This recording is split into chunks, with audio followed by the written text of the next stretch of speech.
அந்த கீழப்பழு சின்னசாமியுடைய மரணத்தில் ஆட்சிக்கு வந்த கருணாநிதிக்கு 48 கோடியில கல்லற.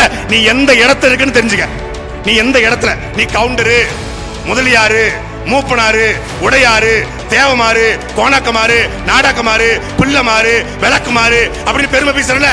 இந்த எல்லா பெருமை நீ பேத்திக்கிட்டு இருக்க. அவன் தமிழை வச்சு ஆட்சி செஞ்சு போயிட்டான். அண்ணன் சீமான்ட்ட மலையாளி வந்தாலும் தமிழரா மாறிடுவாரு, மலையாளி வந்தாலும் தூய தமிழ்ல பேசுவாரு, தெலுங்கை தாய்மொழியா கொண்டு வந்தாலும் தூய தமிழ்ல பேசுவாரு. ஏன்னா அவருக்கு தெரியும் சீமானுக்கு தமிழ் பிடிக்கும்னு. சீமான்ட்ட நீங்க பிள்ளைக்கு பேர் வைக்கன்னு போறீங்க, இந்த சுரேஷ், ரமேஷ், தினேஷ், மகேஷ், யோகேஷ் இதெல்லாம் இருக்காது. அப்படி வச்சிருந்தா கூட மாத்தி விட்டுருவாரு. சொல்றது பொய்யா இருந்தா நான் ஒண்ணு கருணாநிதி மகன் கிடையாது, சீமான் தப்பி பொய் சொல்ல மாட்டேன். நீ வேணா சந்தேகம் இருந்தா என்ன இவங்க தான் 4000 கோடி பேக்கேஜ் சொல்லிட்டு மக்களை வந்து வெள்ளத்தை தவிக்க விடுவாங்க, பொய் சொல்லி ஃப்ராட் போயிடுங்க.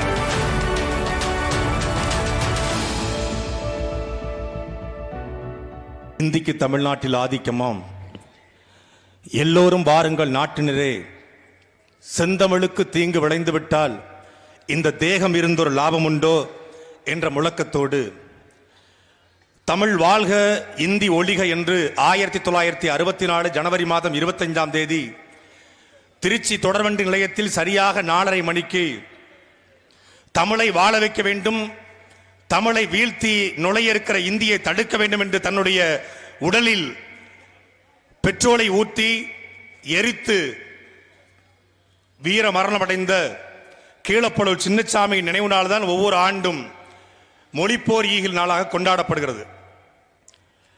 அந்த கீழப்பழூர் சின்னசாமிக்கு அதற்கு பிறகு அந்த மொழிப்போரை பயன்படுத்தி கீழப்பழூர் சின்னசாமியினுடைய மரணத்திற்கு பிறகு ஆட்சிக்கு வந்த திருட்டு திராவிட முன்னேற்ற கழகம் எந்த அளவில் அவருடைய கல்லறையை வைத்திருக்கிறது என்பதுதான் இந்த திமுக தமிழ்நாட்டை, தமிழை வைத்து எப்படியெல்லாம் நாசமாக்கி இருக்கிறது என்பதற்கான எடுத்துக்காட்டு.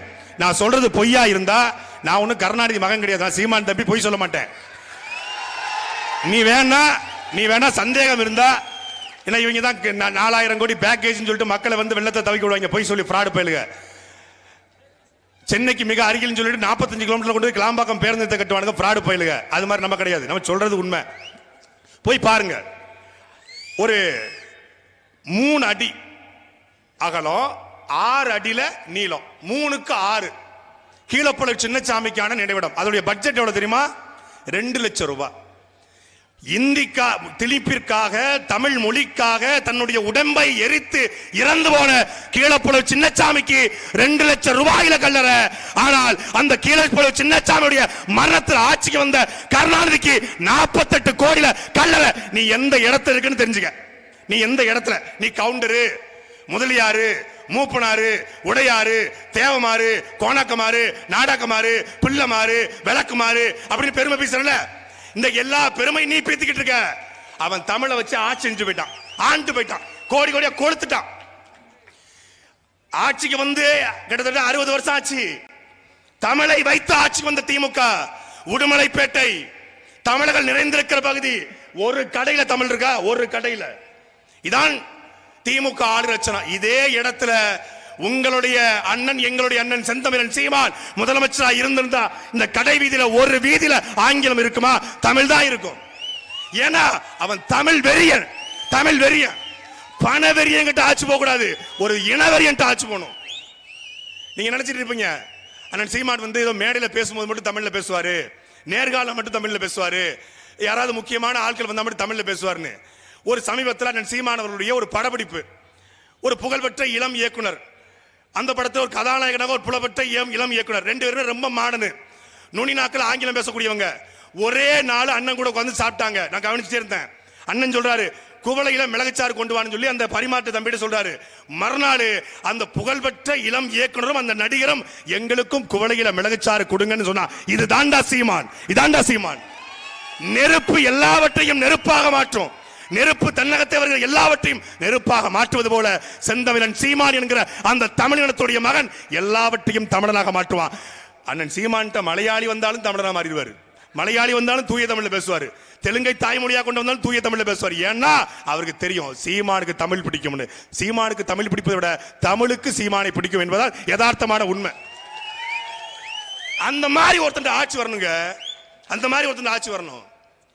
நீங்க அண்ணன் சீமான்ட்ட நீங்க பிள்ளைக்கு பேர் வைக்கன்னு போறீங்க, இந்த சுரேஷ், ரமேஷ், தினேஷ், மகேஷ், யோகேஷ் இதெல்லாம் இருக்காது.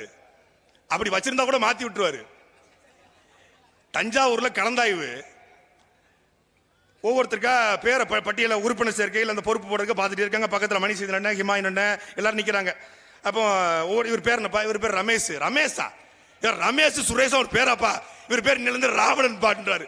அவருக்கு ஒரு 45 வயசு. சரி பரவாயில்ல, மாத்தியாச்சு. இது என்னப்பா பேரு? இவர் பேர் என்ன? இவர் பேர் மகேஸ்வரன். மகேஷ் ஒரு பேராப்பா. இவர் பேர் இன்னிலிருந்து மகிழன். சரி மாத்தியாச்சு. அடுத்து இன்னொருத்தர் பேரு சுரேஷ். ஏய் சுரேஷ் ஒரு பேராப்பா, தமிழன் சுரேஷ் பேர். இவர் பேரை மாத்து. இவர் பேர் இன்னிலிருந்து செந்தமிழ் ராவணன். அண்ணே அவருக்கு 78 வயசுண்ணே.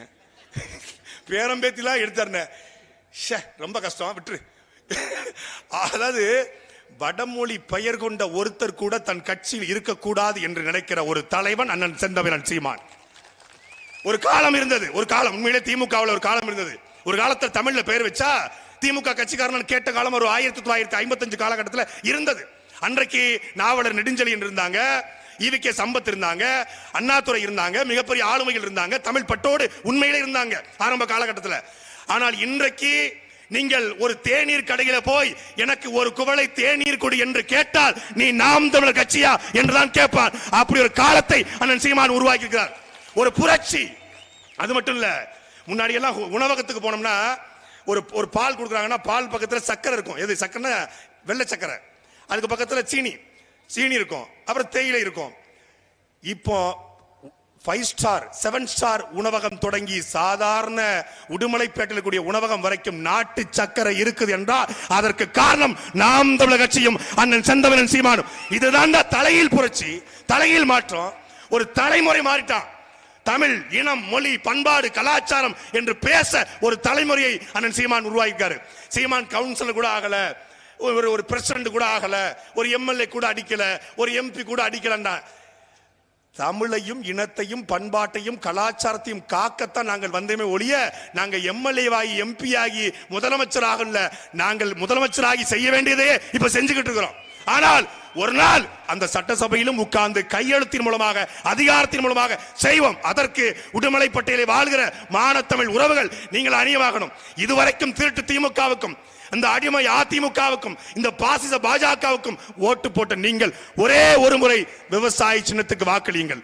இந்த நாட்டிலே பொறியாளர் தோற்கலாம், மருத்துவர் தோற்கலாம், ஏன் விஞ்ஞானி கூட தோற்கலாம். சோரை போடுகிற விவசாயி தோற்க கூடாது. அந்த விவசாய சின்னத்திலே வாக்களிப்போம். நன்றி, வணக்கம். நாம் தமிழர்.